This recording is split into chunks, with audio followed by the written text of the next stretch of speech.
Hello, so today we are going to be working on a color study of this cup piece. We're going to be working in the indirect painting method, meaning that we are going to be working in a series in which we will do the following methods. We'll do a color study, which is what we're doing today, which is a simplified poster study of the piece that we're going to be doing. Then we're going to do an underpainting and transfer of our final piece onto panel. From there, we'll do our primary pass, our main color pass. And then the last step is an adjustment layer where we'll do small adjustments and final touches to the main painting. So here we are in our first section of that in the value study, color study phase. And we're going to just be using this reference that I took of a simple object. We're just using this little gold cup. And you can see now that I'm putting in the main shapes of it. I'm trying to pay attention slightly to the proportion, but today is mostly about how the piece will sit within the environment, within the color information, what value information I'm going to go ahead and choose to highlight. And so I'm just putting in the main shapes. I'm using yellow ochre as well as ivory black and a tiny amount of medium that is specifically Liquin, and that's what you can see is the shiny substance on the left hand side of the palette.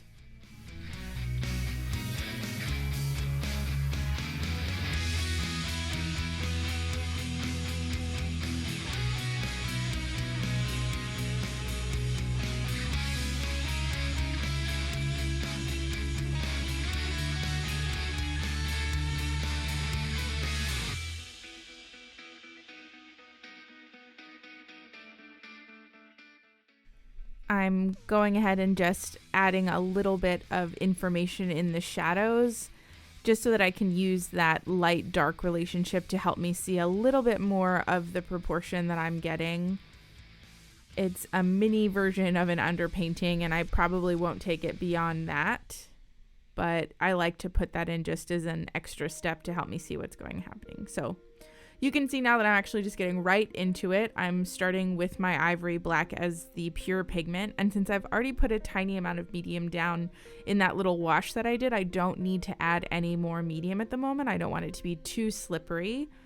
As more information, I'm working on an ACM panel, which is aluminum composite material. And I've prepped that with an acrylic primer and then just put a small amount of Indian red paint on there, which is just like an earth red color with a bit of odorless mineral spirits. Specifically, I'm using Gamasol.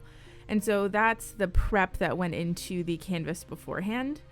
For now, I'm just putting in my main shadow shapes, as you can see on the right hand side of the cup. And I'm really trying to make sure that I lose that bottom edge as the shadow information is totally obscuring it.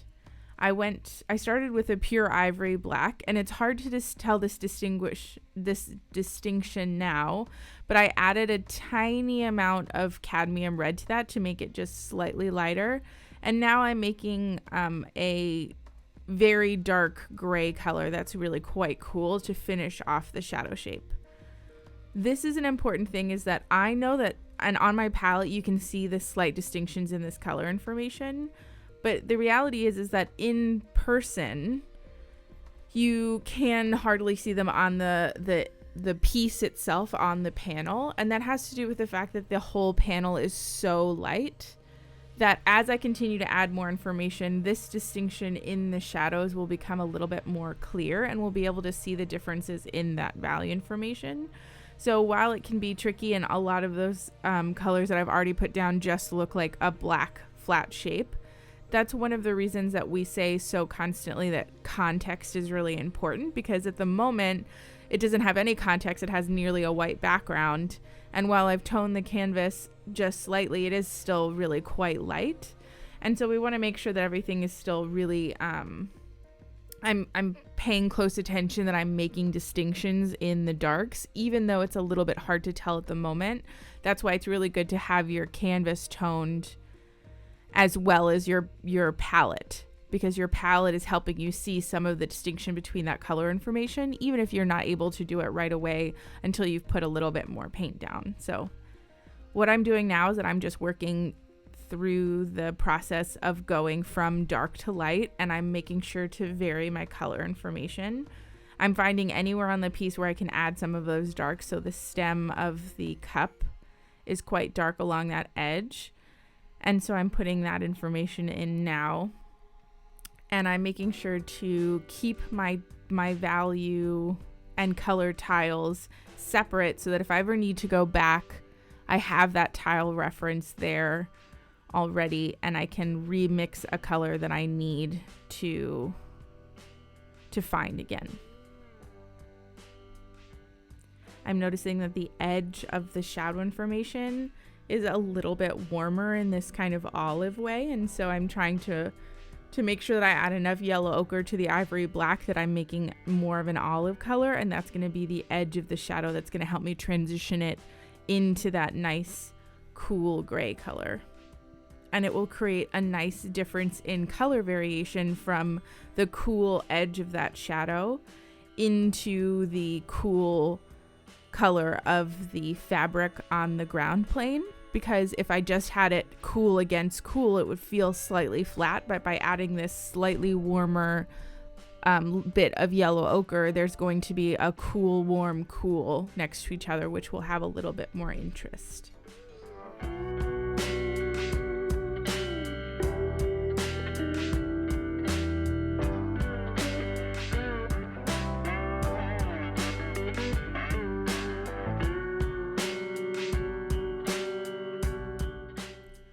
So I'm moving up the value scale now, and I'm mixing in a little bit of Liquin so that I can have a little bit more movement overall. And I'm starting to put some of that background information of the fabric down near the shadow. You can see that I'm trying to be very precise with my tiles and stay clean so that I'm not creating any mud or too much buildup of paint. That I have quite a lot of paint on my brush, so I'm making sure to flatten that down, because if I need to put a tile on top of any of this in correction, then I have the opportunity to do that without creating too much of mixing. That if the paint was too much, had too much buildup at this point in the painting process, that I would be in trouble when it came to corrections. And the thing about putting down this first initial paint layers is that these are all estimates, that I'm really hoping that I'm close to what my target will end up being.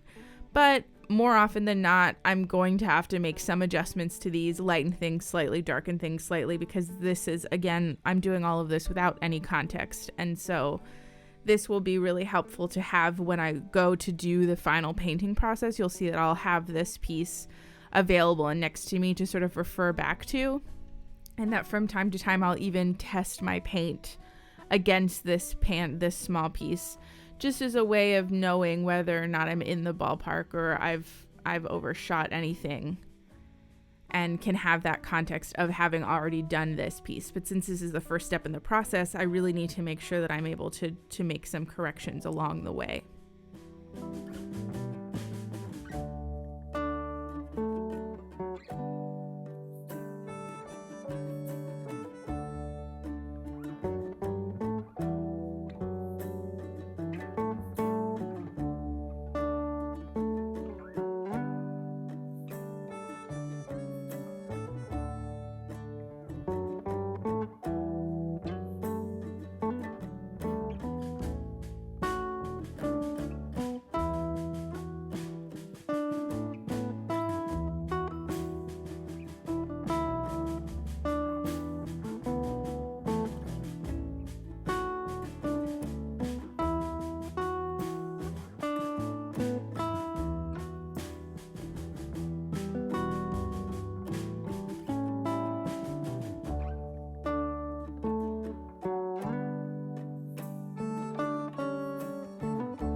I'm adding a little yellow ochre to that gray mixture just to warm it up slightly, because I'm noticing it's getting slightly warmer as it moves towards the left hand side.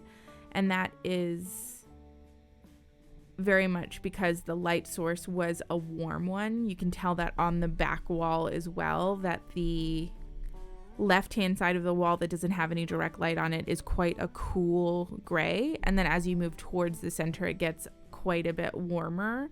And the same thing with the tablecloth itself, that it's getting warmer towards the left-hand side where the light source is coming from. I'm going to do that a little bit, but you'll see that I don't go quite as warm as I do in the reference. And one of the reasons that I'm making that specific choice is because the cup itself is so warm that I really like the idea compositionally of having a cool environment and a very warm object sitting within that. So while you can see I'm still making distinctions of warmer, cooler, and I'm certainly getting warmer to that side, I don't get quite as warm as the reference is, and that's just so that I can really have that dramatic warm, cool relationship of the entire environment being cool and the subject matter being warm and having a little bit of drama in that context.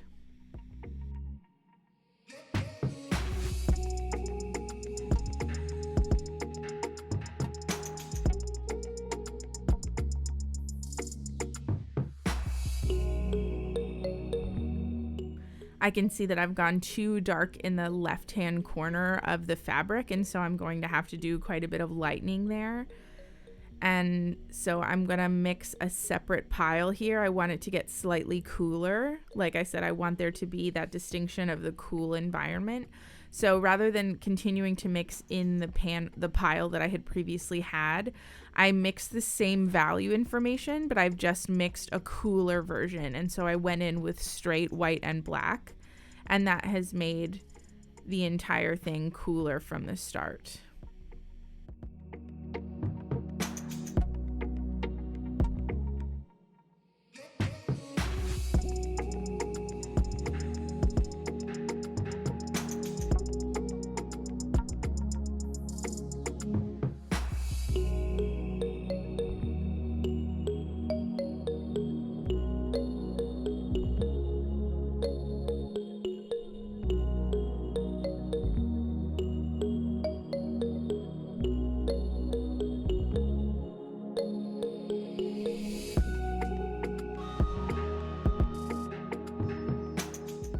You can see that I'm moving quite quickly.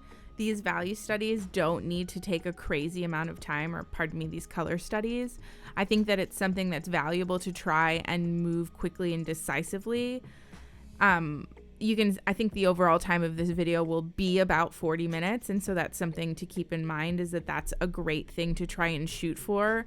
Obviously, since you're new to color, there will be more time involved in this process, because you want to really make sure that you're handling all of the separate aspects of this painting properly, including your brush handling and your brush organization, as well as your palette organization. You can see that I'm very specifically going from dark to light, and I'm varying my color information and keeping my pools of different color information separate from each other so that I can go back and mix into them again.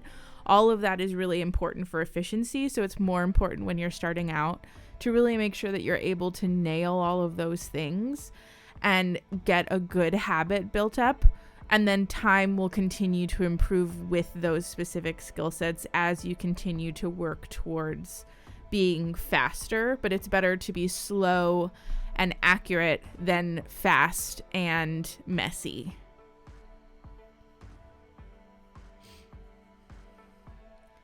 So I'm working on the background flat sort of wall that's behind the cup. And one of those things that can be tricky is that I don't want the wall to feel very flat in terms of my color shapes, that I'm still putting in specific variation in color and tiling with a gradation in mind, that it will be lightest sort of behind the cup and then get darker towards either edge of the cup. Again, you'll see that the cup reference for the wall behind the cup is actually quite a bit warmer than what I'm actually painting at the moment, and I'm making that specifically a choice that I think it just looks a little bit more dramatic when I'm using a slightly cooler gray. And you'll see I will add a little bit of yellow ochre to warm up that center part, but it's not going to be to the same degree as in the reference.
So here's where I'm adding a little bit of yellow ochre to that very light gray color, just to add a little bit more of warmth in that environment.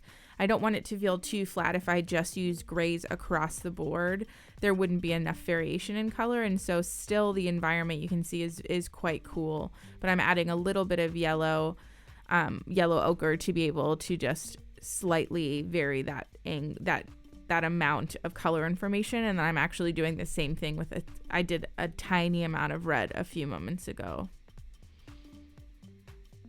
and then putting a cooler gray right on top of that so that there's a warm cool sitting right next to each other.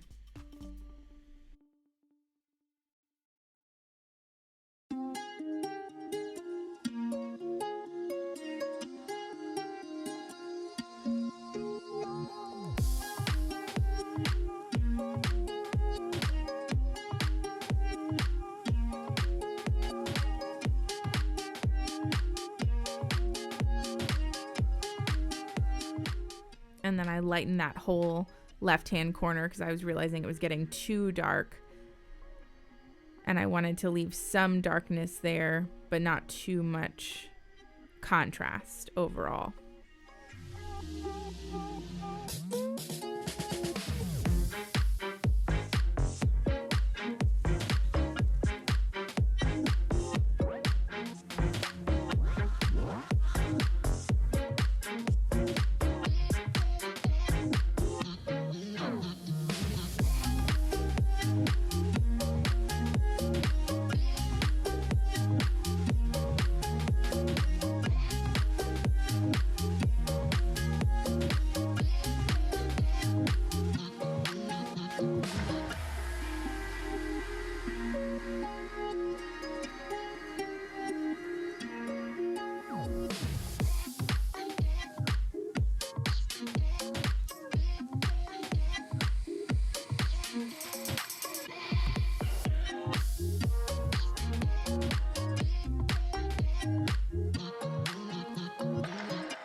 can see I'm also getting quite a bit lighter in the environment than I have in the reference itself. This is again because the cup is slightly dark, and so I didn't want the value of the cup and the environment to get close in any way. And when it came to the wall behind it, and so this is creating a bit of contrast there. So again, it will be a light environment next to the dark cup, and that will create quite a bit of contrast visually, so that compositionally the cup will be an even more focus in the painting. Everything that we can do to sort of draw attention to the cup is our goal for this particular painting, and I think lightening and cooling the environment slightly has helped with that. And in return, I've also darkened the fabric slightly, but I think I do go back in and lighten it afterwards.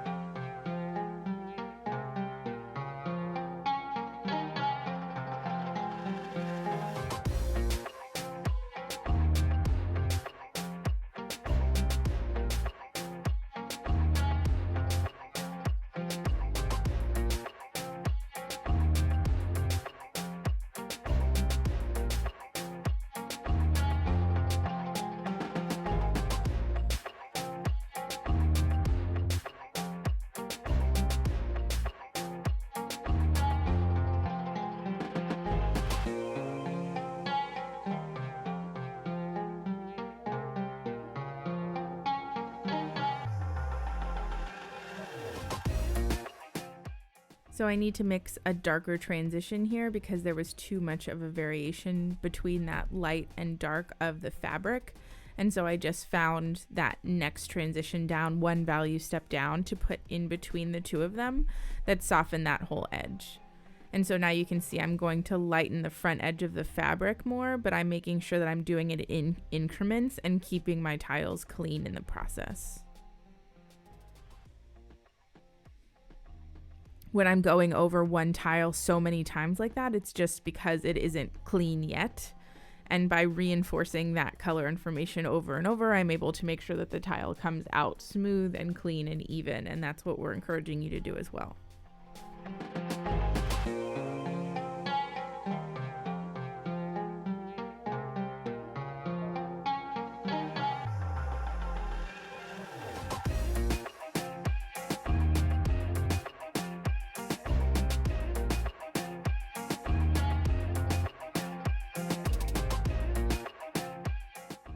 So I'm having to mix a color that's a value, that's slightly lighter than what I want to actually be there.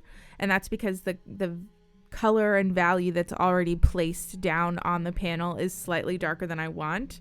And it's the paint that I'm using now currently on my brush is going to mix into that value. And so it's going to become slightly darker as I place it. So I'm mixing slightly lighter than I need, and then it's actually mixing on the canvas and becoming slightly darker to where I actually want it to be.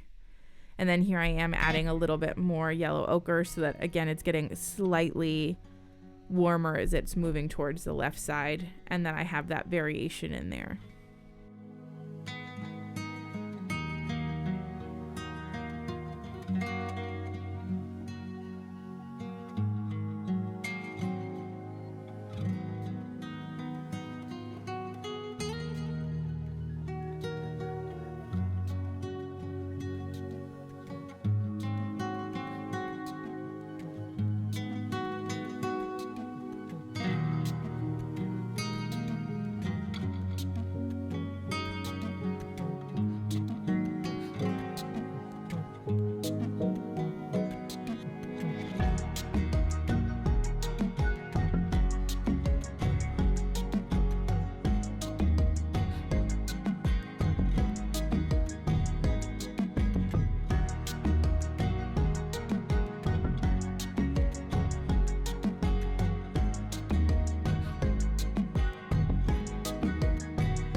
Okay, so now I'm going to go into working on the cup itself.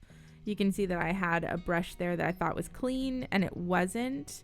And so I specifically took my palette knife and got a new brush and took off that little bit of gray. If I had left that bit of gray, it would have muddied these next colors that I'm going to be using.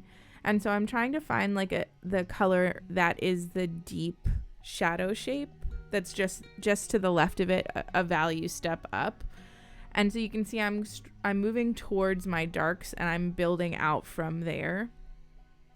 And I'm moving from the upper right corner of my palette down and diagonal from there. And I'm getting warmer as I'm moving towards the left and also lighter as I move downward. And so I'm just trying to build up in that same order. And I'm doing that on the canvas as well from the shadow shape of the cup itself up and left into the main shadow shape of the cup itself.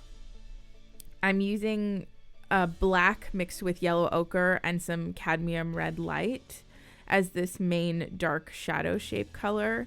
And then I'll continue to get lighter as it moves up and towards the left of the cup. It's on the cup in the shadow shapes, using a lot of olive tones that my ivory black and my yellow ochre will combine to mix those olive tones.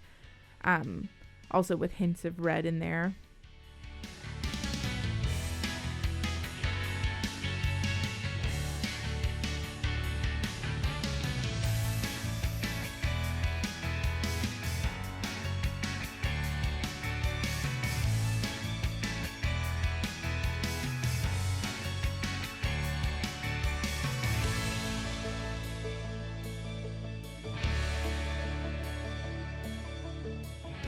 In this particular moment, I'm trying to be as efficient as possible. So every time I mix a color, I'm trying to see where else I can place that color information on the rest of the cup. If that specific tile can be placed in more than one spot at a time rather than marching and doing it only in one moment. I'm working overall on the whole piece as a collective. And that's just because I know that I'm placing tiles rather than rendering here. And so working all over is not a problem, especially considering this piece is so small. It's about 4 by 6 inches. And so I'm really able to move around and know that I'm going to finish this piece, almost in the next 10 minutes.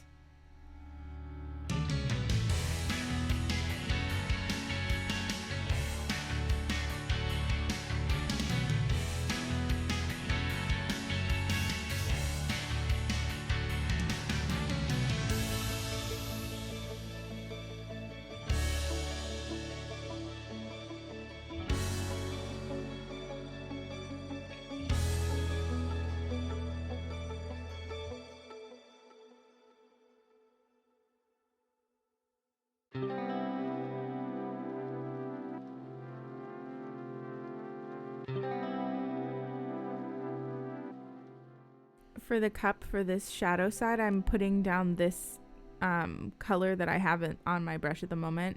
I'm put that down as one large tile, and then I'm going to make variations on top of it that are smaller tiles that will sit sort of on top. And that's something that I like to do quite a lot, that it's like one almost local color that I'm placing and then making slight variations to that. But having that initial context early on is something that I do quite often. And it does take some work to build up the actual color information you need from there. I know that some people really dislike that form of working, but you have options in terms of the style and the way that you're placing down your tiles. The main thing is like always keep them neat, regardless of what method you're using.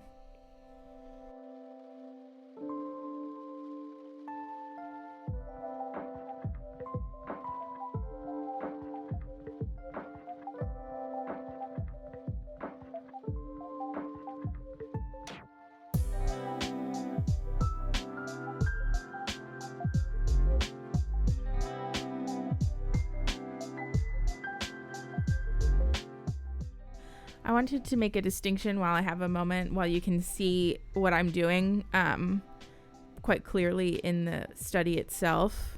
that this is the first step in a series of indirect painting videos, but this is a poster study, or you could call it a color study as well. And both of those things are really a direct painting. So this process that I'm actually doing in this moment is a direct painting that will feed into our larger indirect painting process overall. And so it's important to know how those two things feed together, and how direct painting is not something that indirect painters don't need to know how to do. It's actually very important, because a lot of your painting process will be building upon a direct painting. And so that's exactly what we're going to be doing. And you'll see that in this same way, our primary pass of our first major color pass is actually a direct painting as well. It's just done a lot more slowly. This is a poster study where we're leaving larger tiles and we're using it as an informative step before we get into our major piece. But you'll see that while people talk about those skills as separate skills, really they're incredibly linked, and it's important to have both of those sort of under your tool belt.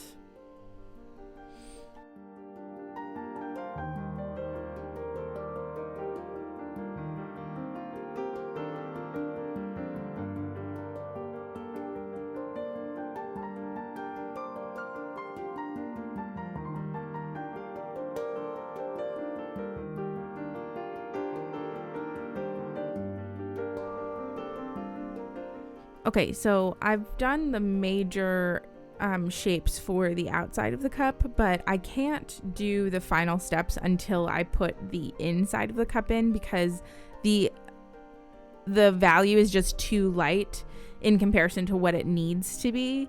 And so I am putting that information in first, and then you'll see that I'll go in and make some tweaks once I've got paint covering the entire piece overall.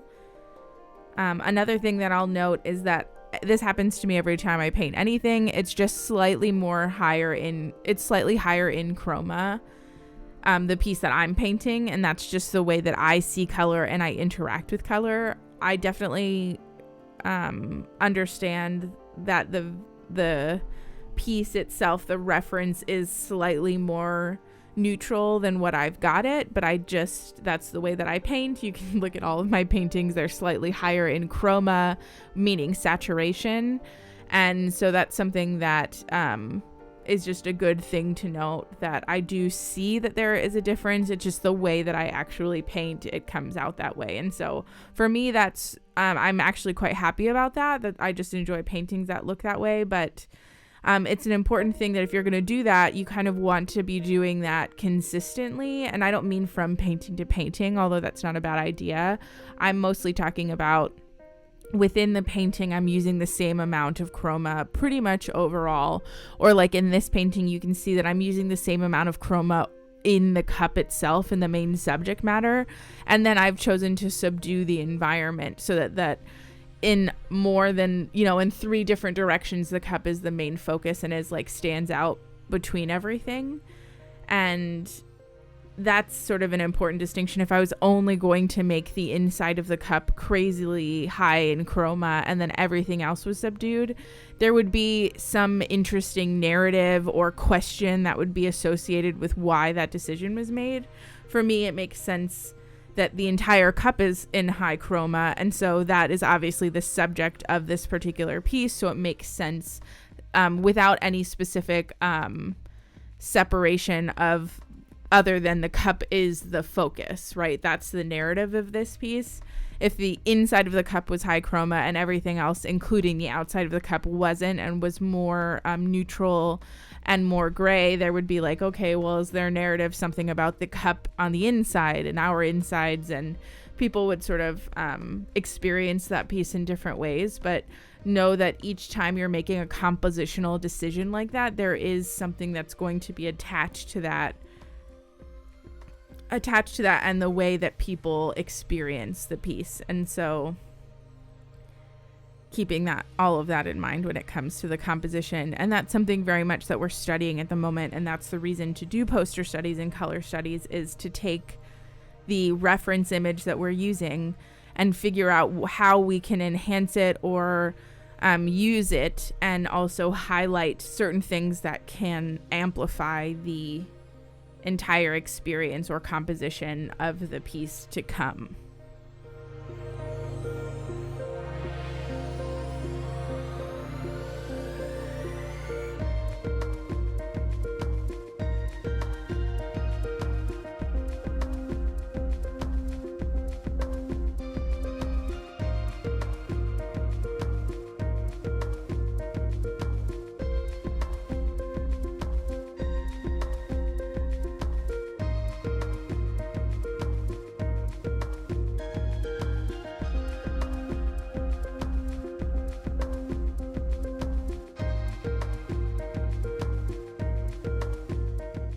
So we're getting pretty close to the end of the poster study. I'm going to go ahead and zoom in at the end so that you can see a little bit closer of my specific tile placement.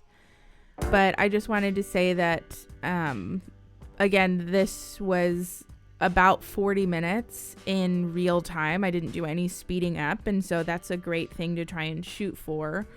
And then you can see that I'm still going in and making slight adjustments based on the context. And this is something that people often ask when we're, teaching subjects like this, especially with poster studies, is how far to take the poster study, what feels like rendering and what doesn't feel like rendering, and when is it too far, what details should I add.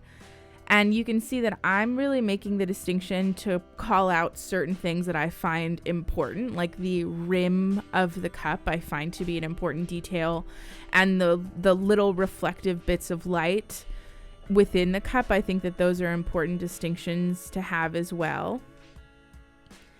But I'm not necessarily going in along every edge and finding every slight, small, smooth transition that I will be doing when we do this same painting in a full rendered painting.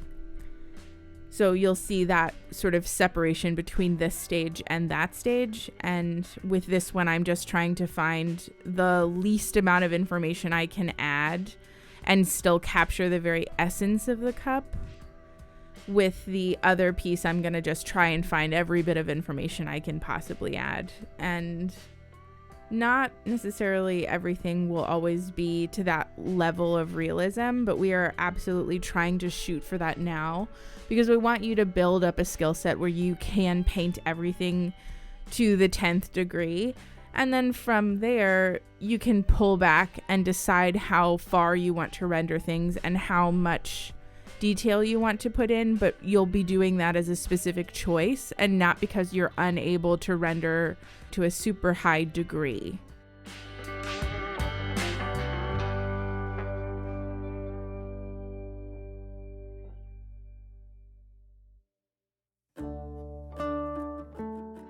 From here, I'm putting in a little bit more in terms of the highlights, because I just really like how dark the cup is, and so I want that to be really in quite a bit of contrast with the environment. But I'm noticing I went a little bit too light on the fabric, so I darkened that down just a little bit, and then that should be the whole piece. So let's look at it as a final.